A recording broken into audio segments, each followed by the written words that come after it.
All right, I'll see, Alan said, rising from his chair. Wonderful, enthused Mahadevi, as though it were already accomplished. Later that day, Ronnie and Alan sat together in their usual spot, facing the stream. Your father wants me to help him get into the U.S., Alan said, tossing a stone into the water. I know. I could do it, he said, as she vigorously shook her head. Why not? Wait, she said, closing her eyes. After that, she began raising her arms up and down like a bird as she chanted a mantra. Alan stared at her, first amused and then bewildered by her actions. After a few minutes, she stopped and opened her eyes. Okay, she said with a sigh. What was that about? My father has occult powers, she said simply. Powers? He has the ability to project his mind wherever he wants and know what's going on, so I broke that frequency. Anyway, now we can talk, and what I have to say breaks my heart to say to you. But you must leave, Alan, and you must leave soon. Now it was Alan's turn to shake his head. You must, Ronnie insisted emotionally. Why? Because my father will destroy you. Ronnie, you have to understand, these have been the first weeks in a long time that I've slept well at night. I feel protected here. Ronnie sighed, jingling her golden bracelets. She didn't want to go where the conversation was leading, but there was no choice now. I know about your demon, she said, simply. Alan stared at her, dumbfounded by the remark. What? He said, feeling himself in a free fall. I know, she repeated. You mean I'm not crazy? He exclaimed. There is something haunting me? Yes, there is some bad karma surrounding you. I saw this creature when we first meditated together. Mother Kali scratched it and it fled away. Alan hugged her and never wanted to let go. He had waited years for someone to say something like that. In the world in which Alan lived, there was no room for the concept of evil. It was a world of therapists and therapies where everything could be negotiated. What does it look like? He asked, fascinated. It is a large, cobra-looking thing, Ronnie answered uncomfortably. Alan, I can't talk more about this. I told you it because I can keep this demon away from you wherever you are, she lied. But I don't want to go, Alan replied, flabbergasted by her persistent demand. You're the first person who has understood me.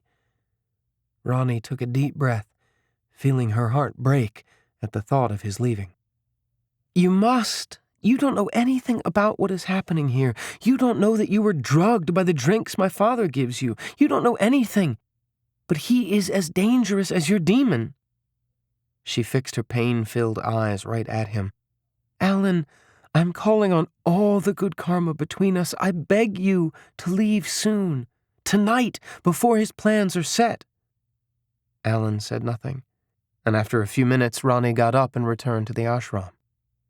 A while later, Alan returned as well. He was in a world of his own when Mahadevi approached. There you are, she exclaimed, a type of mad joy on her pinched face. Everything is set. I have all the reservations in Delhi set. I have booked a beautiful suite at the Imperial, and we can get in touch with your uncle from there.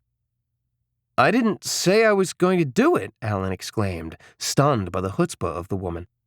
That is true, but forgive me, Alan. I just knew you'd do anything for Rishiji. Mahadevi looked at him expectantly. But for some reason, Alan glanced away toward his left, catching something in his peripheral vision. He saw Chet, the head of Siraj's security force, eyeing him suspiciously. And from the way he looked at him, Alan knew he was in deep trouble. Since Alan had arrived at the ashram, he had heard countless snatches of conversation about people just disappearing, and of a flourishing trade in drug smuggling going on. He had dismissed many of these stories, but he was reassessing the whole thing. Okay, Alan said, turning back to Mahadevi. Oh, you are such a godsend, she enthused, walking away. Later, Alan found Ronnie setting up the speaker's platform for her father's big birthday party event that evening.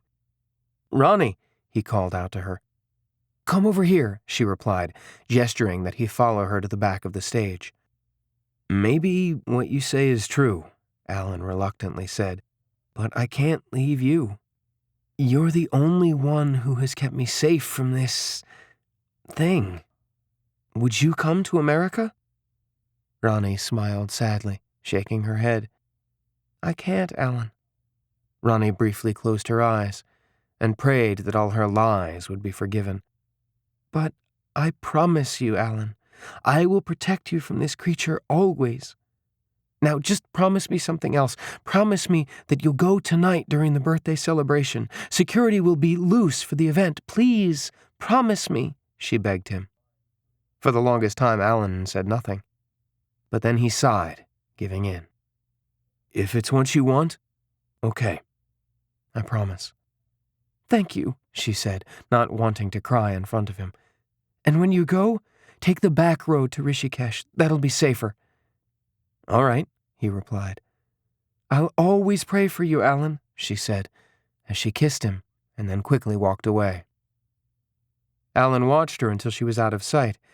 Then he went back to his place, put on his jacket, stuffing his passport and wallet into his pocket. After that, he bundled all the rest of his stuff into a sheet and slung it over his shoulder. Then he walked up to the front gate where Chet was standing guard. You're not going to miss the festivities? The ponytailed Californian asked. I gotta wash some stuff first. It's just gone too far, man, you know what I mean? Totally, Chet replied. Alan left, heading for the stream.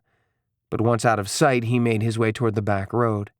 He had gone this way several times before and could even see the lights of Rishikesh blinking below him.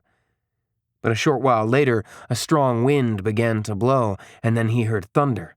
The shrubs around him with their sharp brambles began tossing wildly back and forth in the harsh wind. And then came the rain, which soon became a downpour. In a few minutes, Alan was drenched. He staggered on, trying to stop the brambles from hitting him in the face, and within a short time, he became absolutely lost in the downpour. Suddenly, he heard something moving toward him. Panic overtook him, and in his mind, he could see that huge cobra slithering through the bush, getting ready for the kill. That thought paralyzed him, and he just waited and listened. Then he saw a dark shape advancing toward him. It was only a few feet away when he heard a voice. Come, you are safe now, an Indian man said to him. Alan stared at the outline of the figure before him, touching the plastic of the man's poncho just to make sure it was real. Thank God. Let us get you inside, the man said, leading him down the darkened path toward town.